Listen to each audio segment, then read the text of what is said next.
If you gave me $100 and told me I had to restart the gym from scratch, I wouldn't waste it on pre-workout, BCAAs, or a cabinet full of supplements. I'd probably just buy a couple things that help me train fast, train better, and build muscle faster. The first thing I'm buying is creatine. If you know, you know. One of the first videos I made was talking about the benefits of creatine.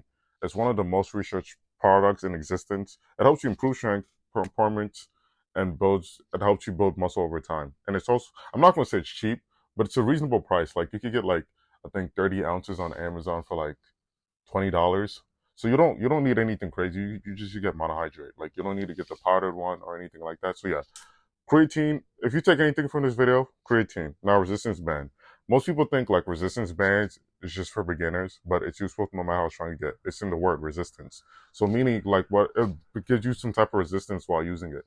You can use it when warming up, shoulder health, mobility, assisted pull-ups, or even add in resistance on certain weights. Like I use bands religiously. Like I have like I think 7 bands in total. Like I have three in one bag, three in another bag. Like if I go anywhere and I don't have my resistance band, I feel like I'm missing a part of me just because like how integral it is to like my workouts. Lifting straps would probably be my third purchase.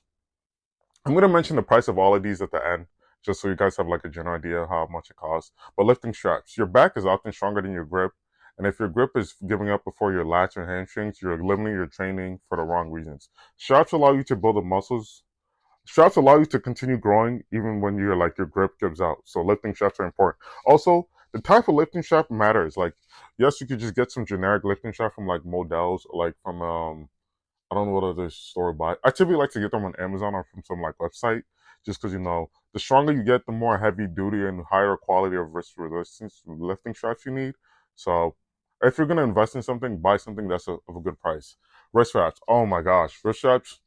I think I could have generally probably saved my wrist if I got wrist straps when I first started working out. Because when you're benching, overhead pressing, doing any heavy dumbbells, or even weighted dips. Wrist straps give your shoulders, not your shoulders, your wrist stability in a sense. They don't magically make you stronger. Like I'm not going to say you're going to go from benching 2 plates to benching 3, but they make pressing a lot easier and comfortable to do in general. Now, you probably have like a good amount of money left over with everything I mentioned.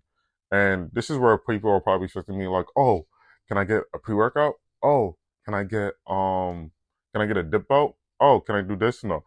Whatever money you have left, I'd either save it to get more food, a better gym membership, or wait till you get another piece of equipment. The most biggest thing that I see people doing is that they think buying more things equals more progress. It really doesn't, honestly.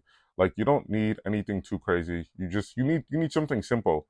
Something simple that you can stick to. Like a perfect example, creatine I'd probably say is anywhere between $20 to $30. Resistance bands can be anywhere between 15 to 10.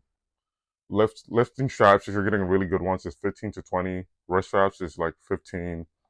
And I'm not gonna do the math, but essentially you have at least like maybe $20 to $30 left. And that's all you need. And you just need to be consistent in what you do. Like you don't need to do anything crazy.